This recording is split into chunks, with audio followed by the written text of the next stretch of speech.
आऊज़ु बिल्लाहि मिनश शैतानिर रजीम बिस्मिल्लाहिर रहमानिर रहीम। Dear students, अस्सलाम वालेकुम। क्लास 9 का लेक्चर नंबर 43 है। इस लेक्चर के अंदर हमने चैप्टर नंबर 12 का लास्ट थ्योरम डिस्कस करना है। बेटा, आपने इस चैप्टर के अंदर दो बातें पढ़ी थी, bisector of a line segment and bisector of an angle. Theorem number 1, 2 और 3 जो था वो लाइन सेगमेंट से रिलेटेड था। थ्योरम नंबर 4, 5 और जो 6 है ये एंगल से रिलेटेड है। हमने थ्योरम नंबर 3 इस चैप्टर के अंदर प्रूव किया था कि the bisector of the sides of a triangle are concurrent. Clear होगी जी बात कि अगर हम ट्रायंगल्स की तीनों साइड के बाइसेक्टर ड्रा करें तो वो क्या होते हैं? कनकरेंट होते हैं।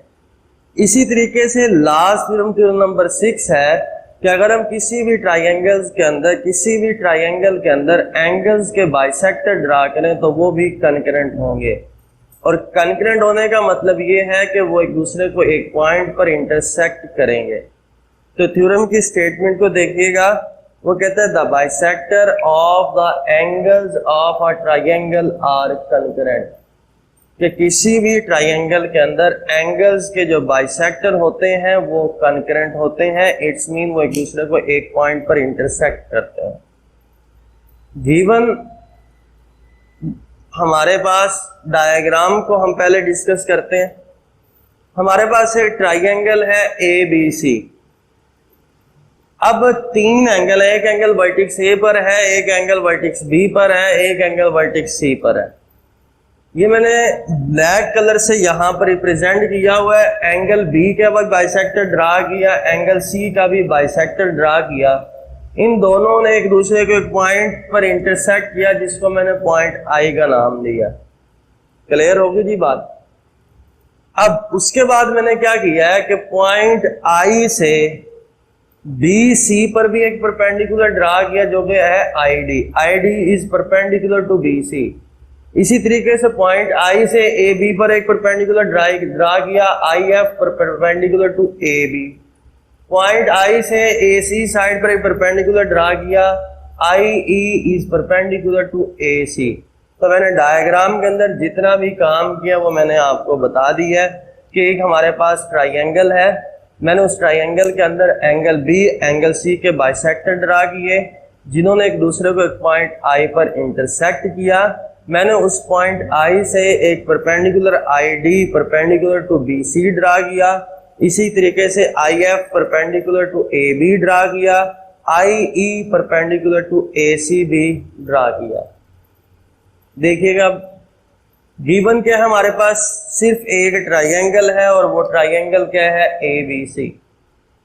हमने प्रूव क्या करना है बेटा? हमने प्रूव ये करना है कि एंगल A, एंगल B और एंगल C के जो बाइसेक्टर हैं वो कनकरेंट हैं।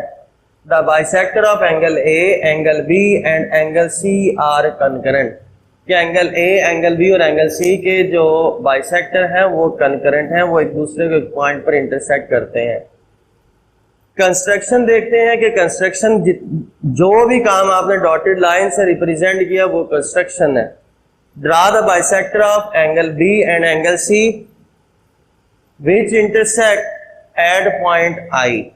I draw ID perpendicular to BC, IF perpendicular to AB, IE perpendicular to AC.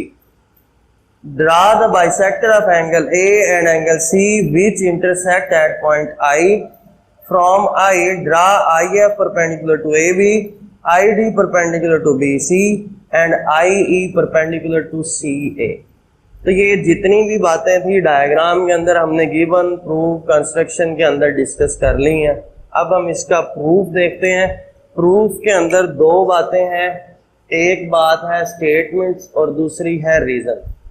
बेटा, इस डायग्राम को आप अगर गौर से देखें तो यहां से मैंने इस डायग्राम से दो पोर्शन बनाए हुए हैं। एंगल है ABC, ये रेड लाइन से उसका बाइसेक्टर है, ये पॉइंट है I। और I से ये परपेंडिकुलर टू ID है और I से परपेंडिकुलर IF है। बेटा, अभी सिर्फ आपने इस डायग्राम को देखना है। अब ये जो पॉइंट I है वो कहां पर है? एंगल B के बाइसेक्टर पर है। और हमने ये बात की हुई है कि बाइसेक्टर पर अगर कोई भी पॉइंट हो तो वो एंगल के आर्म से इक्वी डिस्टेंस होता है। It's mean I D congruent to I F. इस डायग्राम से हमें ये बात क्लियर हो रही है कि जो पॉइंट आई है वो एंगल बी के बाइसेक्टर पर है, और हमने ये बात की हुई है कि बाइसेक्टर ऑफ एन एंगल पर कोई भी जो पॉइंट होगा वो एंगल के आर्म से इक्वी डिस्टेंस होगा। It's mean I F congruent to I D. तो मैंने यहां पर सबसे पहली बात यही लिखी है कि I D is congruent to I F. Reason क्या लिखी है? Any point on the bisector of an angle is equidistance it's arm. इसी तरीके से इसी डायग्राम से मैंने एक पोर्शन लिया है ए सी बी का। मैंने उस एंगल सी के भी बाइसेक्टर पर एक पॉइंट लिया हुआ है आई। कौन सा पॉइंट लिया हुआ है? I. I D perpendicular to B C है और आई ई परपेंडिकुलर टू ए सी है।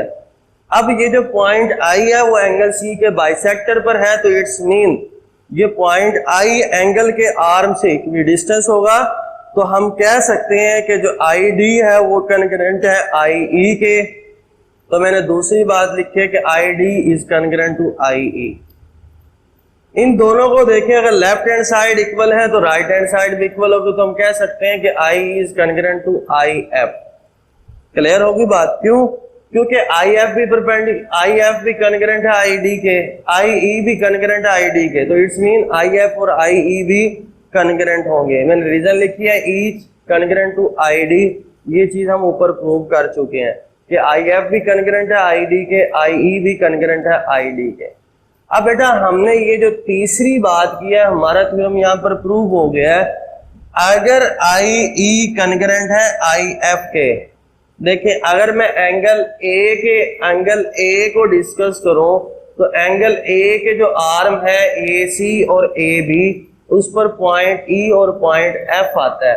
तो इट्स मीन एंगल ए के बाइसेक्टर पर अगर मैं पॉइंट आई लूं तो वो आई से ई कॉन्ग्रुएंट होना चाहिए आई से एफ के, और ये बात हम प्रूव कर यहाँ पर लिख चुके हैं। So point I on the bisector of angle A, ये जो बात हमने लिखी है ये क्या बता रही है? रिप्रेजेंट कर रही है कि जो पॉइंट आई है वो एंगल ए के बाइसेक्टर पर है। इसको हमने दिया 1 का नाम, और ये बात हम पहले यहाँ पर डायग्राम के अंदर डिस्कस करके बता चुके हैं कि पॉइंट आई एंगल बी के बाइसेक्टर पर भी है, पॉइंट आई एंगल सी के बाइसेक्टर पर भी है। Also point I on the bisector of angle B and C. ये है इक्वेशन 2। ये बात हम कंस्ट्रक्शन में भी कह चुके हैं। ये बात हमने कंस्ट्रक्शन में भी की है कि एंगल बी और सी के बाइसेक्टर को ड्रा किया था, उन्होंने एक पॉइंट पर इंटरसेक्ट किया, वो पॉइंट आई था। तो इसके सामने रीजन मैंने लिख दी कंस्ट्रक्शन। सो हम कह सकते हैं, देखें पॉइंट आई एंगल ए के बाइसेक्टर पर भी है, पॉइंट आई एंगल बी और सी के बाइसेक्टर पर भी है। तो it's mean bisector of A B and C are concurrent at point I. और ये बात कहां से की? इक्वेशन 1 और 2 से। तो बेटा थ्योरम बार बार आप घर बैठ के करें। जब भी मैंने आपको थ्योरम समझाया है जिस भी लेक्चर के अंदर, तो ये बात मैंने बार बार रिपीट की है कि इसकी जितनी भी प्रैक्टिस करेंगे उतना कम है। थ्योरम को बार बार याद करें, बार बार इसको लिखें, इसकी प्रैक्टिस करें, क्योंकि ये 6 थ्योरम हमने इस वजह से हर वीक में 2 थ्योरम डिस्कस किए थे, ताकि आप उनको अच्छे तरीके से बार बार प्रैक्टिस करके समझ सकें। तो बेटा इंशाल्लाह ताला नेक्स्ट लेक्चर के अंदर हम चैप्टर नंबर 12 की रिव्यू एक्सरसाइज को डिस्कस करेंगे। अल्लाह हाफिज।